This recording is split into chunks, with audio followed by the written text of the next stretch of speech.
అదే RTV app వార్తల్ని క్షణాల్లో చదివే అవకాశం ఉంటుంది. ఒక న్యూస్ పేపర్, ఒక టెలివిజన్ ఛానల్ మీ చేతుల్లో ఎప్పుడూ ఉంటాయి. నిన్న పిఠాపురం నా నామినేషన్ వేసాం. అలాగే ఈ రోజున జనసేన, భారతీయ జనతా పార్టీ, తెలుగుదేశం కూటమి ఉమ్మడి అభ్యర్థిగా జనసేన పార్టీ గ్లాస్ గుర్తు మీద శ్రీ తంగెళ్ళ ఉదయ్ శ్రీనివాస్ ఈ రోజున నామినేషన్ వేయడం జరిగింది. ఇది పాపులర్గా ఆయన టీ టైం ఉదయ్ అంటారు ఆయన్ని.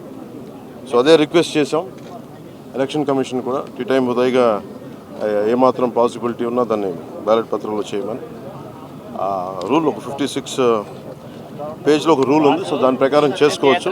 అది కూడా వాళ్ళు కన్సిడర్ చేశారు. ఈ ఎన్నికలు చాలా రాష్ట్రానికి చాలా కీలకమైనవి. వచ్చే ఎన్నిక ఒక 5 సంవత్సరాల కోసం కాదు, ఒక తరం కోసం.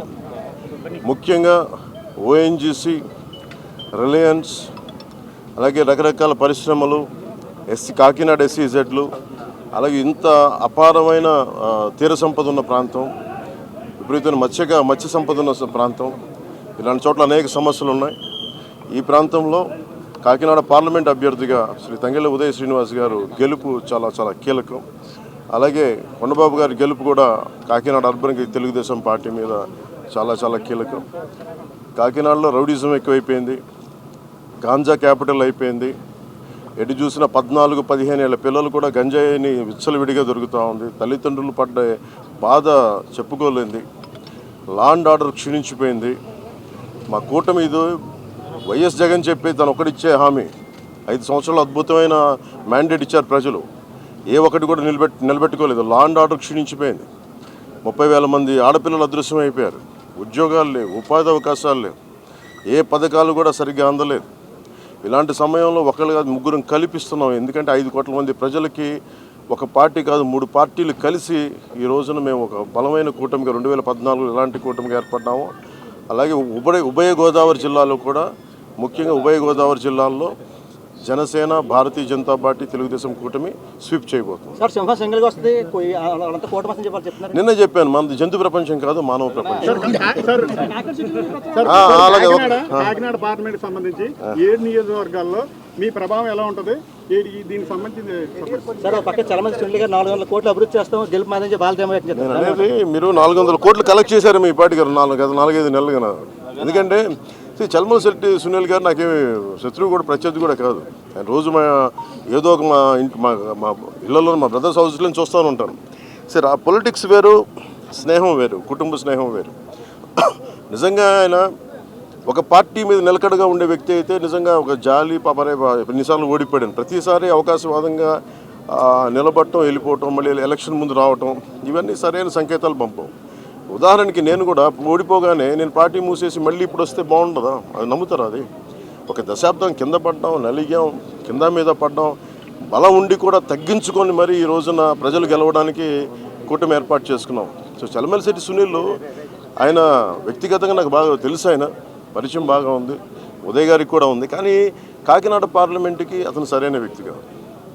ముఖ్యంగా సునీల్ గారు చాలా కీలకమైన ప్రశ్నలు కొన్నిటికి సమాధానం చెప్పాలి. కాపు రిజర్వేషన్లు చీకొట్టింది వైసీపీ పార్టీ, అలాంటి పార్టీని రిప్రజెంట్ చేస్తున్నారు.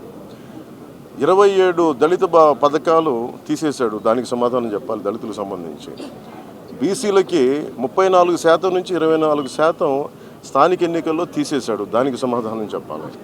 ఇలా 30,000 మంది ఆడపిల్లలు అదృశ్యం అయిపోయారు, అతను దానికి సమాధానం చెప్పాలి.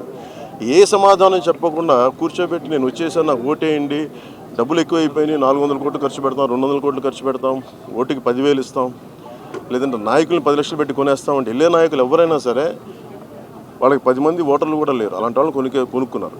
సో మేము కోరుకునేది ఏంటంటే, తంగెళ్ళ ఉదయ్ శ్రీనివాస్ గారు ఒక చాలా దిగువ మధ్యతరగతి కుటుంబం నుంచి వచ్చిన వ్యక్తి. ముఖ్యంగా ఇంజనీరింగ్ చేసిన తర్వాత తన స్వయం శక్తితోటి టీ టైం అనే కాఫీ డే చూసాం, లేదంటే స్టార్ బక్స్ చూసాం, లేదంటే బరిస్టా కాఫీ చూసాం.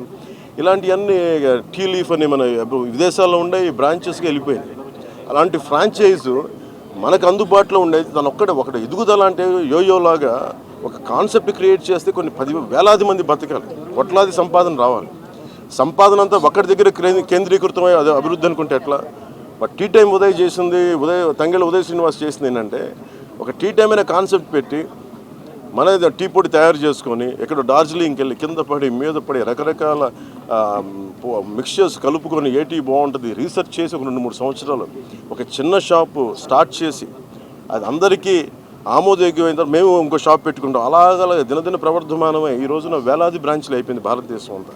తనొక్కడే ఎదగడం కాదు, ప్రతి బ్రాంచ్ వల్ల దాదాపు 25,000 మందికి ఈ రోజున ఉపాధి అవకాశాలు లభించింది. అలాగే 8 నుంచి 11,000 మంది ఆడపిల్లలకి వాళ్ళ కాళ్ళ మీద వాళ్ళు నిలబడగలిగే టీ టైం సంపాదన పడలేదు.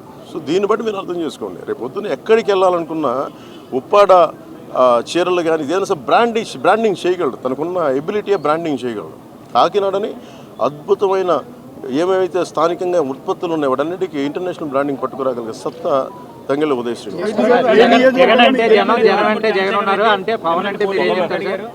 నేను అలాంటి సినిమాలు నేను డైలాగులు చెప్తాను. నేను వస్తే సింగిల్గా వస్తాం, నేను అలా నేను చెప్పను. నేను 10 సంవత్సరాలు నిలబడతానంటే మాట్లాడను, నిలబడి చూపిస్తాను. అలాగే ఓటు చేయలను ఇవ్వను అంటే నేనేం మాట్లాడను, నిలబడి చూపిస్తాను. మోడీ గారి వ్యాఖ్యలు ఏదైతే చేశారో అవి చాలా సంచలనంగా ఉన్నాయి. ఏమని ఏదైతే రాజస్థాన్ సభలో బర్మా సభలో అని చెప్పాను. ఒకటి దాని మీ స్టాండ్ సార్ అదైతే చెప్తున్నాను కదా, జగన్ జైలుకి వెళ్ళడం అది మోడీ గారి గ్యారంటీ. అది బర్మార్ సభలో రాజస్థాన్లో చెప్పారు. ఎవరైనా సరే కరప్షన్ చేసిన వాళ్ళు ఎవరైనా సరే జైలుకి వెళ్ళడం తప్పదు. ముఖ్యంగా 30 కేసులు పైన ఈ రోజున ఆయన కూర్చోబెట్టి ఆయన 30 కేసులు పెట్టుకొని బెయిల్ మీద తిరుగుతున్న వ్యక్తి ముఖ్యమంత్రి అయ్యాడు. ఇది మారాల్సిన సమయం, ముఖ్యంగా మనం మారాల్సిన సమయం అది. మనం కనుక కూర్చోబెట్టి కులమనో మతమనో వర్గమనో ఇలాంటి ఆలోచనలతో వెళ్తే మన భవిష్యత్తు నాశనం అయిపోతుంది. అందుకని కూటమి విజయం కలిగే ఆ కూటమి మార్పు తీసుకొస్తుంది.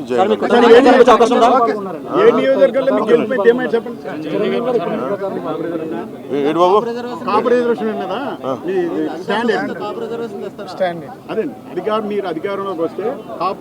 ఫస్ట్ మీరు చల్మూరు సుట్టి సునీల్ అడగండి. ఫస్ట్ ఈ మాట ఎవరైతే సపోర్ట్ చేస్తారో ఫస్ట్ వాళ్ళ దగ్గరికి వెళ్ళి ఈ ప్రశ్న అడిగి అప్పుడు నన్ను అడగండి.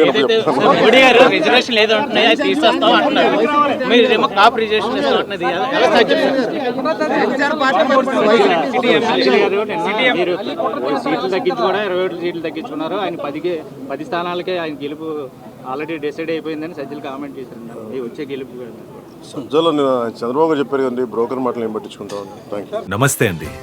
ఇది వ్యాపారం గురించి కాదు, ఓటు గురించి. ఎన్నికల్లో ఓటు వేయడం మన హక్కు మాత్రమే కాదు, కర్తవ్యం. ఎంతో మంది మహా నేతలు శ్రమించి ప్రాణత్యాగం చేసి ఈ అవకాశాన్ని మనకిప్పించారు. అందరూ ఓటు వేద్దాం, ఎందుకంటే ఓటు హక్కు ఊరికే రాదు. నా ఓటు ఎవరికో తెలుసా? అది సీక్రెట్ అండి.